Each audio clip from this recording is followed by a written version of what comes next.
Hello friends, welcome to legal basic channel. आज का topic है bail in non bailable offence, जो कि सेक्शन 437, 438 एंड 439 सीआरपीसी में डिफाइंड है। ठीक है, मैं आपको बताऊंगा कि 437 क्या है, 438 क्या है, 439 सीआरपीसी है क्या। मैं आपका टाइम ज़्यादा नहीं लूंगा, चलते हैं नेक्स्ट स्लाइड पे। 437 CrPC, when bail can't be granted. देखो फ्रेंड्स, बेल ना या तो आप 437 के अंदर लगाओगे, या फिर 438 के अंदर लगाओगे, या फिर 439 के अंदर लगाओगे। ये तीन सेक्शंस हैं बेल की, 437, 438 एंड 439। तो सबसे पहला टॉपिक है 437 सीआरपीसी। कब कब किस कंडीशंस में बेल ग्रांट नहीं होगी, किसको? एक्यूज्ड को। 437 की जो एप्लीकेशन है वो मजिस्ट्रेट के पास लगती है। ये क्लियर हो गया। अब चलते हैं कि किस कंडीशंस में बेल ग्रांटेड नहीं हो सकती। ऐसा एक्यूज्ड जिसने जो ऑफेंस किया है वो बहुत ही सीरियस इन नेचर का है। सीरियस इन नेचर का क्या मतलब होता है? जिसकी सजा 7 साल या 7 साल से ऊपर की होती है। तो ऐसे कंडीशंस, अगर ऐसा ऑफेंस निकलता है तो ऐसे केस में मजिस्ट्रेट जो है वो 437 के अंदर बेल उसको ग्रांट नहीं करेगी। दूसरी कंडीशन, ऐसा एक्यूज्ड जिसको प्रीवियसली किसी ऑफेंस में 7 साल की सजा हुई हुई थी। ठीक है, या एक ऐसा एक्यूज्ड जिसने दो ओकेशंस में उसको ऑलरेडी कन्विक्टेड हो चुका है। मतलब कहने का मतलब है कि हैबिचुअल ऑफेंडर है। तो ऐसे केस में 437 सीआरपीसी ये कहता है कि ये अगर कंडीशन है तो बेल ग्रांट नहीं होगी। बट लास्ट में कोर्ट हैज ऑल पावर्स कि वो बेल दे या ना दे। But these are the conditions कि बेल कब कब ग्रांट नहीं हो सकती। चलते हैं स्लाइड पे। पीछे हमने पढ़ा कि कौन सी कंडीशन है जिसमें बेल ग्रांट नहीं हो सकती है। अब हम पढ़ेंगे 437 के अंदर कि कौन सी कंडीशन है जिसमें बेल ग्रांट हो सकती है। पहला कंडीशन, एक्यूज्ड जिसकी उम्र 16 या 16 साल से कम की हो, या ये कंडीशन हो, या फिर वुमेन हो, या एक्यूज जो बहुत ही बीमार हो। अगर ये तीन कंडीशंस अगर होती है तो कोर्ट शायद कंसिडर कर ले बेल देने के लिए, शायद, माइट।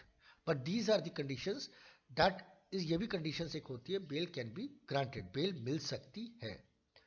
नेक्स्ट पॉइंट, वो पीछे तो हमने कंडीशंस पढ़ा कि जिसकी 16 साल से कम की उम्र हो, या महिला हो, या फिर बहुत ही बीमार हो, तो ऐसी कंडीशन से बेल मिल सकती है। लेकिन और क्या कंडीशन है जिससे बेल ग्रांटेड हो सकती है? ठीक है, ये मैं आपको बता दूंगा। ये डेफिनेशन लिखी हुई है, बट इसका मतलब मैं बता देता हूँ। बड़ा सिंपल सा है कि एक्यूज्ड है, पुलिस ने एफआईआर करी, एक्यूज्ड को मजिस्ट्रेट के सामने पेश किया, और मजिस्ट्रेट ने उसको जुडिशियल कस्टडी में भेज दिया। जब जो इन्वेस्टिगेशन का जो स्टेज होता है, 2 महीने 3 महीने, उस समय या इंक्वायरी होती है या ट्रायल होता है, तो ऐसे केस में अगर लगता है कि नहीं, ये एक्यूज ने नॉन बेलेबल ऑफेंस नहीं किया है, तो ये भी एक कंडीशन है कि उसको बेल ग्रांटेड मिल जाएगी। मतलब बेल ग्रांटेड क्या मतलब है कि बेल कोर्ट उसको ग्रांट कर देगी, या ये कंडीशन हो। दूसरा कंडीशन ये हो कि अगर कोर्ट को लगता है कि ठीक है, ऑफेंस इसने 7 साल या 7 साल से ऊपर की सजा लग रही है, लेकिन कोर्ट उसको बेल दे सकता है विथ सर्टेन कंडीशन। कंडीशन का मतलब है या तो हैबिचुअल ऑफेंडर ना हो। पहला कंडीशन ये भी हो सकता है कि आप 10 दिन में आप पुलिस स्टेशन जाएंगे, आप शहर छोड़ के नहीं जाएंगे, कि जितने प्रोसिक्यूशन विटनेस है आप उसको किसी तरह का थ्रेट नहीं करेंगे, उनको उन पर कोई प्रेशर नहीं डालेंगे कि आप केस विड्रॉ करो। ये कंडीशंस होती है, ये कंडीशंस होती हैं तो बेल ग्रांटेड हो सकती है, बेल मिल सकती है। तीसरा है 167 सीआरपीसी। जब एक्यूज जुडिशियल कस्टडी में चला जाता है, ऑफेंस उसने सीरियस नेचर का किया है, तो पुलिस के पास जो इन्वेस्टिगेशन ऑफिसर है उसके पास 2 या 3 महीने का टाइम होता है मेरे ख्याल से, एक इन चार्जशीट जमा करने का कोर्ट के अंदर।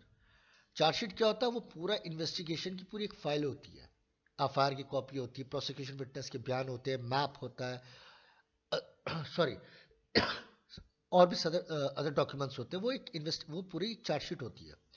अगर इन्वेस्टिगेशन ऑफिसर 2 या 3 महीने के अंदर अंदर अगर वो चार्जशीट जमा नहीं करता है, तो एक्यूज को बेल इमीडिएटली मिल जाएगी 167 के अंदर। थर्ड पॉइंट क्लियर है। फोर्थ पॉइंट है कि जब ट्रायल होता है, ट्रायल का मतलब होता है कि चार्जेस फ्रेम हो गए, उसके बाद जो प्रोसिक्यूशन वो अपना बयान देंगे, चीफ और क्रॉस होगा, तो ऐसे स्टेज में कोर्ट को लगता है कि नहीं, एक्यूज्ड गिल्टी नहीं है, या जजमेंट देने से पहले कोर्ट उसको बेल ग्रांट कर सकती है या फिर उसको रिलीज भी कर सकती है। क्लियर हो गई ये चार कंडीशंस? ये 437 के अंदर ही कंडीशंस है जिसमें बेल ग्रांट हो सकती है। चलते हैं नेक्स्ट टॉपिक पे, एंटीसिपेटरी बेल। एंटीसिपेटरी बेल का मतलब होता है एंटरिम बेल, जिसको डिफाइन किया गया 438 सीआरपीसी के अंदर। एंटरिम बेल का मतलब होता है फॉर अ पर्टिकुलर टाइम के लिए आपको बेल दी गई है, 10 दिन, 15 दिन, 20 दिन, 25 दिन, वो कोर्ट पे डिपेंड करता है। अब एंटीसिपेटरी बेल कहां पे लगती है? एंटीसिपेटरी बेल लगती है सेशन कोर्ट पे या हाई कोर्ट पे। इन दोनों कोर्टों के पास पावर है। सुप्रीम कोर्ट के पास तो है ही पावर, बट जो एप्लीकेशन लगेगी एंटीसिपेटरी की, वो लगेगी आपके पास सेशन कोर्ट की या हाई कोर्ट की। क्लियर है? अब 439 से पहले मैं 438 को थोड़ा सा इस पर ऐड कर देता हूँ, वो मैं 438 को ही कवर कर रहा हूँ। 438 का एक ये भी मतलब होता है कि अगर किसी के खिलाफ एफआईआर हो जाती है और उसको लगता है कि मेरे पास मैंने ये ऑफेंस नहीं किया है, तो वो जाके एंटीसिपेटरी बेल ले सकता है, लेकिन उसको कंडीशंस दी जाती है कि आप इन्वेस्टिगेशन पूरा फेयरली ज्वाइन करेंगे, आप जो इन्वेस्टिगेशन ऑफिसर आपसे डिटेल्स मांगेगा आप उनको दोगे, आप किसी तरह का प्रोसिक्यूशन को थ्रेट नहीं करोगे। मान लीजिए 15-20 दिन की एंटीसिपेटरी बेल मिलती है, तो 15-20 दिन के अंदर उसको उसकी बेल एप्लीकेशन को दोबारा कंसीडर की जाएगी कि इसको हम बेल दें या नहीं दें। एंटीसिपेटरी बेल से ये फायदा होता है कि उसमें अरेस्ट नहीं होते हो आप, उस पर्टिकुलर जो भी 15 दिन 20 दिन की आपको बेल मिलती है उस पर आप अरेस्ट नहीं होते हो। ठीक है? अब जो है वो 439 सीआरपीसी हम पढ़ेंगे। 439 सीआरपीसी एक ऐसा ऑफेंस जो सेशन कोर्ट ट्रायल है, एक हाई कोर्ट ट्रायल है, तो ऐसे केस में जो बेल एप्लीकेशन लगेगी वो 439 सीआरपीसी की लगेगी। क्लियर है? जैसे किसी के पास चार्जेस है मर्डर का या रेप का, तो उसने जो बेल एप्लीकेशन लगानी है वो सेशन कोर्ट पे लगानी है। क्यों? क्योंकि सेशन कोर्ट ही ट्रायल होगा वहां पे उसका, मजिस्ट्रेट के पास ट्रायल नहीं होगा। रेप का, मर्डर का, हाफ मर्डर का, ये सारा सेशन कोर्ट का ट्रायल है। तो जो सेशन कोर्ट का ट्रायल होगा वह सेशन कोर्ट पे बेल लगेगी, मजिस्ट्रेट के पास नहीं लगेगी। मजिस्ट्रेट के पास लगेगी तो बेल कैंसिल हो जाएगी आपकी। ठीक है? इस पर कंडीशंस देखते हैं। That any person accused of an offence and in custody be released on bail, and if the offence is of the nature specified in subsection 3 of section 437 may impose any condition which it consider necessary for the purpose mentioned in that subsection। जो मैंने आपको 437 का पिछले slide में पढ़ा है ना, उसी कंडीशंस की बात कर रहा है, बेल विथ कंडीशन। क्लियर है? और ये उसी पे ही बेल लगेगी जहां पे मैंने आपको बताया, जहां पे सेशन कोर्ट पे ट्रायल होगा या फिर हाई कोर्ट पे ट्रायल होगा। This is all about bail sections जो कि डिफाइंड है 437, 438, 439 सीआरपीसी में। करेक्ट है? क्लियर हो गई? आई एम श्योर गाइस आपको मेरा वीडियो पसंद आया होगा। मैंने बहुत ही शॉर्ट बनाया इसको ताकि चीज समझ में आ जाए, और चीज समझ में आ जाती है तो पढ़ना बहुत आसान हो जाता है। Thank you so much guys for your patience, wishing you the luck, take care.